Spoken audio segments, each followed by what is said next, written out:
Beri nama pedang ini Naga Puspa. Selamatkan dia. Jangan sampai jatuh ke tangan pendekar berwatak jahat.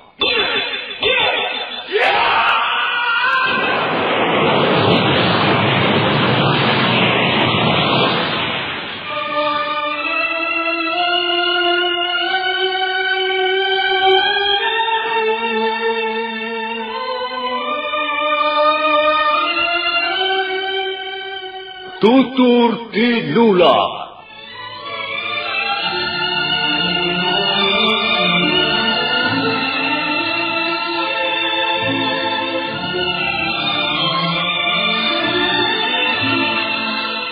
Sebuah sandiwara radio serial, produksi Sanggar Cerita dan teater Sanggar Prativi. Sebuah kisah dengan latar belakang sejarah runtuhnya Singasari dan berdirinya Kerajaan Majapahit.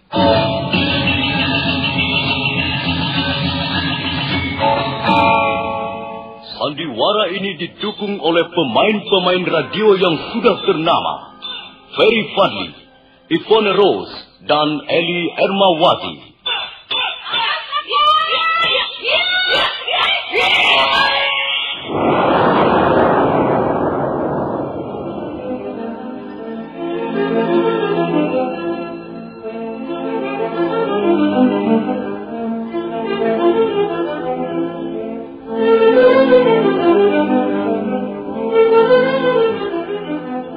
Cerita ini ditulis dan diolah oleh S. Tijab, hiasan musik dan sutradara J.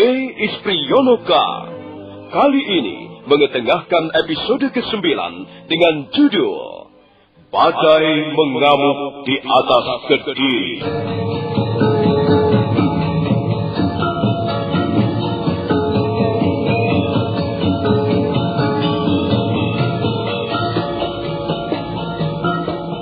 Dalam seri ke-256 ini didukung oleh para pemain Edi Juni sebagai Nambi, Christian Toro sebagai orang desa, Idris Apandi sebagai Ramapati, Heri Stiono sebagai Diah Sang Ramawijaya, Marta sebagai Kertabaya, Narto Bantul sebagai Arda Raja, dan Asdi Suhastra pembawa cerita. Selamat menikmati.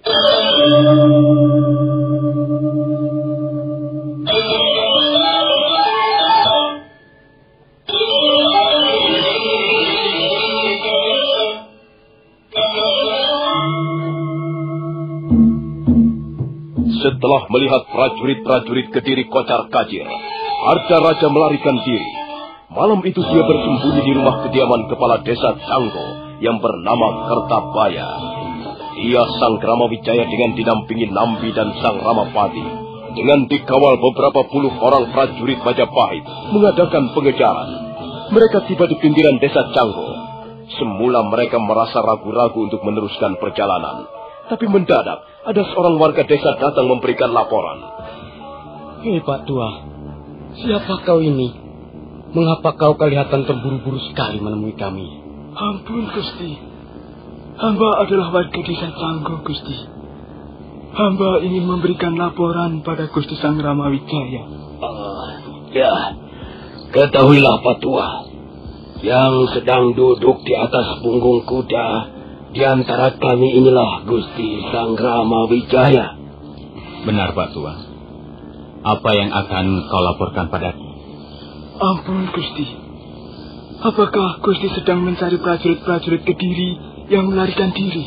Benar. Kami sedang mengadakan pengejaran terhadap prajurit-prajurit Kediri yang melarikan diri. Kami kehilangan jejak di desa Rabut Jarak. Apakah kau melihat mereka, Bapak Tua? Hamba melihatnya, Gusti. Hamba melihat mereka. Sekarang ini mereka bersembunyi di rumah kediaman kepala desa Canggo. Apakah kau tidak sedang mendustai kami, Pak Tua? Ampun, Gusti. Hamba tidak berani berdusta terhadap Gusti Sang Ramawijaya. Keterangan yang hamba berikan adalah yang sebenar-benarnya, Gusti. Agaknya dia bisa kita percaya, Gusti Sang Ramawijaya. Iya. Sekarang tinggal terserah pada Gusti sendiri. Bagaimana, Paman Ramapati? Memang barangkali Arda Raja tidak terdapat di antara mereka itu, Gusti. Tapi sebaiknya kita tanyakan langsung saja pada lurah desa Canggo. Kalau begitu baiklah. Ayo, kita teruskan perjalanan. Terima kasih, Pak Tua. Ya, Gusti. Silakan. Hamba kira sekarang ini mereka masih berada di rumah kepala desa Canggo. Hamba kira mereka belum pergi, Gusti. Silakan.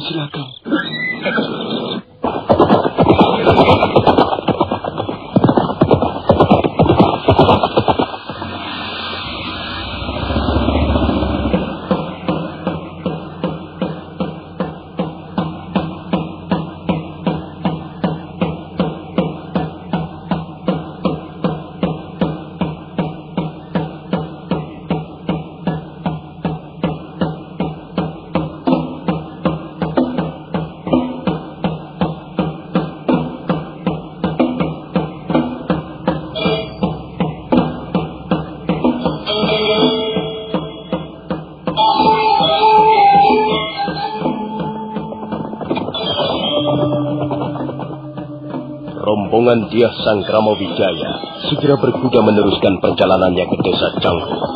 Mereka berkuda di atas jalanan berbatu. Malam sangat lengang, tak seorang pun berani membuka pintu ataupun daun jendela. Mereka semua tahu apa yang tengah melanda kota Kediri. Mereka tahu bahwa pertempuran sengit baru saja berlangsung hari ini.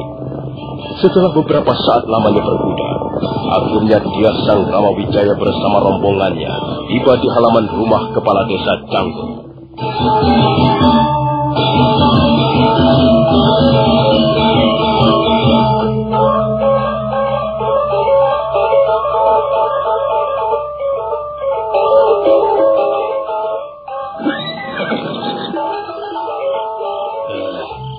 Kami ingin bertemu dengan kepala desa Canggo. Iya. Hambalah kepala desa Canggo, Gusti. Jadi kaulah kepala desa Canggo. Siapa namamu? Nama hamba Kertabaya. Ketahuilah Kertabaya. Iya. Sekarang ini kau sedang berhadapan dengan Gusti Sanggrama Wijaya. Ki Agung yang berdiri di sebelahku inilah Gusti Sanggrama Wijaya. Oh iya. Nah, silakan Gusti. Terima kasih, Paman Ramapati. Begini, Kertabaya. Iya, Gusti. Aku sedang mencari seorang pelarian. Kuharap kau bisa membantu kami. Ampun, Gusti. Bantuan apa gerangan yang dapat hamba berikan pada Gusti Sanggrama Wijaya? Kertabaya. Iya. Aku hanya ingin kejujuranmu. Sejak fajar menyingsing tadi pagi, telah terjadi pertempuran sengit di kota Kediri. Dan menjelang sore hari tadi, Kediri sudah runtuh. Apakah kau sudah mendengar berita ini? Ampun, Gusti. Hamba sudah mendengarnya. Bahkan hamba juga sudah mendengar bahwa Sang Prabu Jayakatwang sudah wafat. Bagus. Nah, sekarang ini aku ingin menemui seseorang. Orang itu adalah Arda Raja. Dia masih sanak kadangku sendiri. Apakah kau melihatnya, Kertabaya? Ampun, Gusti. Hamba tidak melihatnya. Kertabaya, tak ada untungnya kau melindungi orang itu. Lagi pula, dia bukan apa-apamu. Dan lagi, kau adalah seorang kepala desa. Kau tidak perlu turut campur dalam urusan besar ini. Lebih baik kau berterus terang. Nah, dengan begitu, berarti kau akan menyelamatkan keluargamu sendiri. Ampun, Gusti. Hamba memang benar-benar tidak melihatnya. Kertabaya, kalau kau masih berani berdusta, berarti kau harus berani menanggung akibatnya. Ampun, Gusti. Hamba benar-benar tidak melihatnya. Sejak siang tadi, hamba tidak pernah pergi kemana-mana. Kertabaya. Iya. Sebenarnya kami tidak suka memaksa orang. Tapi kami sebelumnya sudah mendapat laporan dari salah seorang warga desa Canggo. Warga desa itu melihat ada prajurit-prajurit Kediri bersembunyi di rumahmu. Bagaimana ini? Keterangan siapa yang harus kami percaya? Aku tahu kesulitanmu, Kertabaya. Aku tahu kau pastilah orang kepercayaan Adi Ardaraja.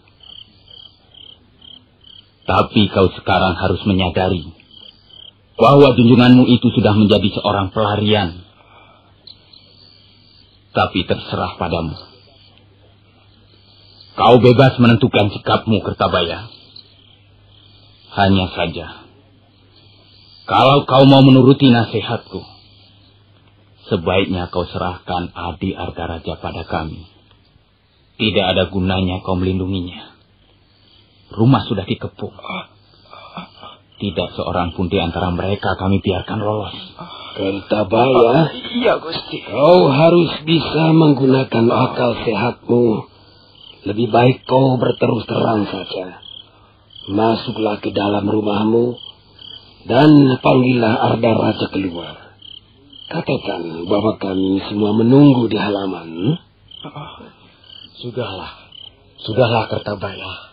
Jangan membuat kesulitan. Sebab kalau sampai rumahmu kami geledah dan kami menemukan mereka berada di dalam, itu artinya kau bisa ditangkap sebagai penjahat. Sebab kau telah berani melindungi seorang pelarian. Ampun, Gusti. Ampun. Baiklah. Memang Gusti Ardaraja bersembunyi di rumah hamba, Gusti. Bagus. Jadi benar keterangan warga desa Canggu itu. Benar, Gusti.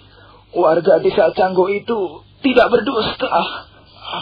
Memang sesungguhnya Gusti Ardaraja bersembunyi di rumah hamba.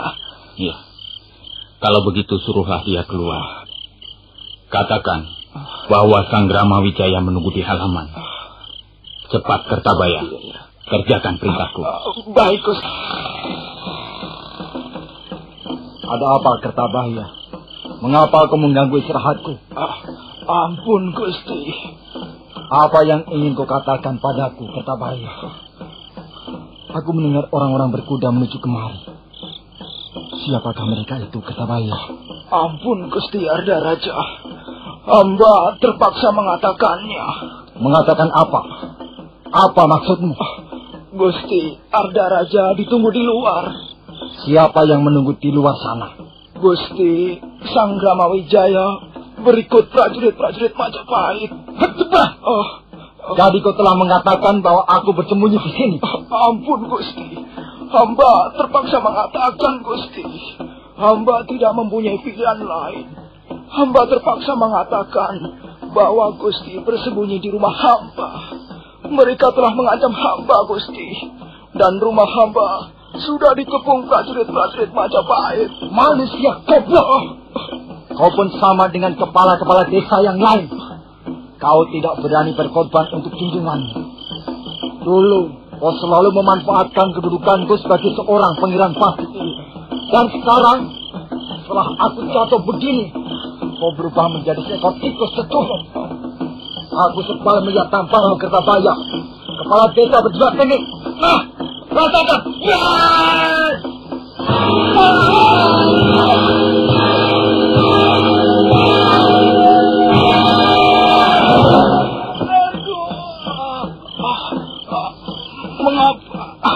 Mengapa Gusti membunuh hamba? Untuk apa seorang kepala desa seperti kau ini diberi hidup? Sudah sepantasnya kau mampus. Salahmu sendiri, Kertabaya. Mengapa kau tidak berani berkorban untuk ratu Gustimu? Ardaraja menyepak kepala Kertabaya, kemudian melangkahi mayat kepala desa Canggo itu. Dan sambil masih menghunus kerisnya, Putra Jaya Katuang itu segera melompat ke halaman.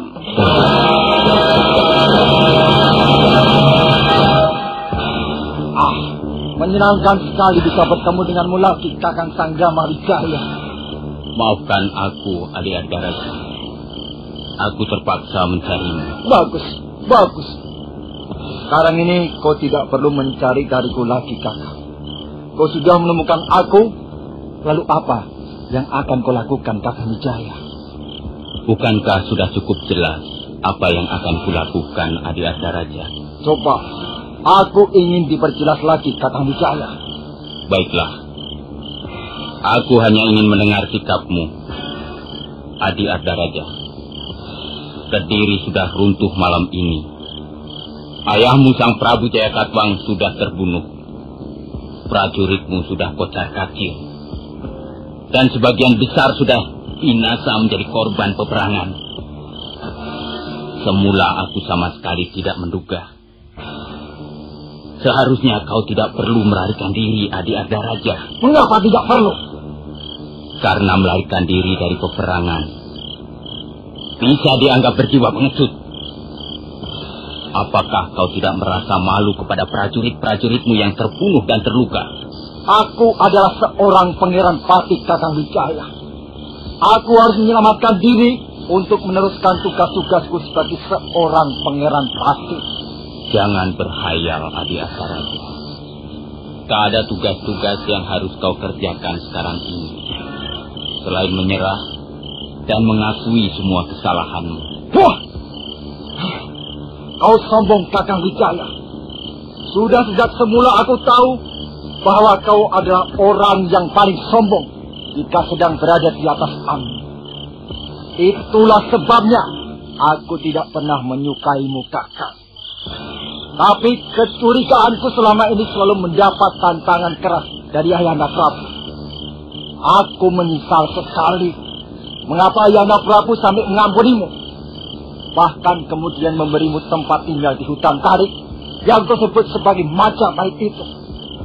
Ini merupakan kesalahan besar dari Prabu Jayakatwang. Dan kesalahan ini harus ditebus dengan runtuhnya Kediri. Dan sebenarnya kau pun seorang laki-laki berjiwa pengecut, Kakang Wijaya. Terserah.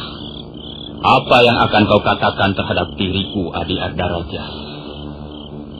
Tetapi satu hal yang perlu kau sadari sekarang ini ialah bahwa keadaanmu sudah sangat menyedihkan. Sekalipun aku kalah perang, Kakang Wijaya, tapi aku masih mempunyai jiwa satria, Kakang Wijaya. Sedangkan kau menang perang berkat bantuan tentara asing. Kau benar-benar manusia licik. Memanfaatkan tentara asing itu untuk menyerbu Kediri. Dengar Kakang Sangrama Wijaya. Tanpa bantuan tentara asing itu, Majapahit hanyalah seekor kecoak bagi kebesaran Kediri. Adi Arda Raja, aku tidak bisa berpanjang lebar berbicara denganmu. Lagi pula saat sekarang ini bukan saatnya untuk berbincang-bincang. Sekarang tentukanlah keputusanmu, menyerah atau berhadapan dengan prajurit-prajurit Majapahit. Tidak ada ceritanya Arda Raja menyerah pada Sangrama Wijaya. Secepat kilat Arda Raja menyerbu ke arah dia Sangrama Wijaya yang berdiri kurang lebih 3 depa jauhnya. Ujung kerisnya yang masih basah oleh darah Kertapaya segera menghunjam ke dada dia Sangrama Wijaya. Tapi Arda Raja menjadi terperanjat. Ternyata dia Sangrama Wijaya tidak mempan senjata tajam. Hal itu karena dia Sangrama Wijaya menggunakan baju sirah pemberian Dyah Lembutal almarhum ayahandanya. Pada saat berikutnya, Nambi segera memberikan isyarat pada prajurit-prajurit Majapahit yang berdiri di sekelilingnya. Serentak prajurit-prajurit Majapahit mencabut senjatanya masing-masing. Dan pada saat berikutnya, mereka menghambur ke arah Arda Raja.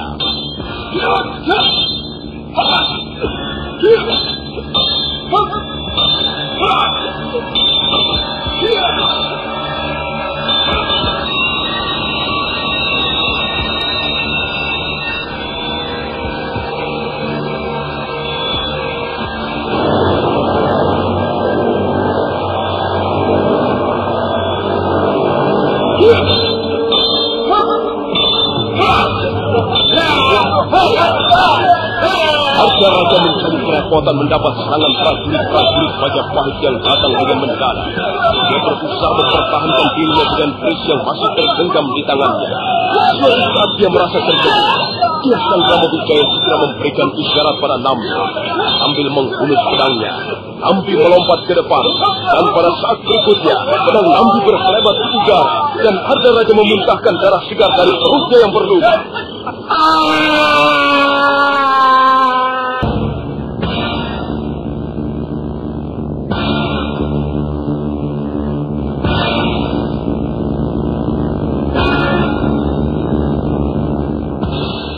Terjatuh dari tangan Ardaraja. Selanjutnya putra Jayakatwang itu mendekap perutnya yang berlubang besar. Darah terus menghambur dan sebagian dari isi perutnya keluar.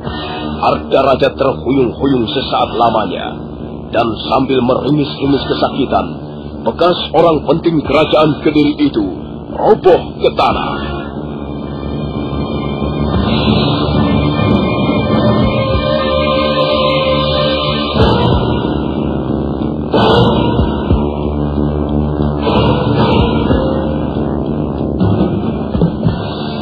Sudahlah Paman Nambi, agaknya nasib Adi Ardaraja berakhir sampai malam ini. Nah, kita sudah menyelesaikan tugas-tugas kita dengan baik. Sekarang marilah kita kembali ke kota Kediri. Sampai jumpa.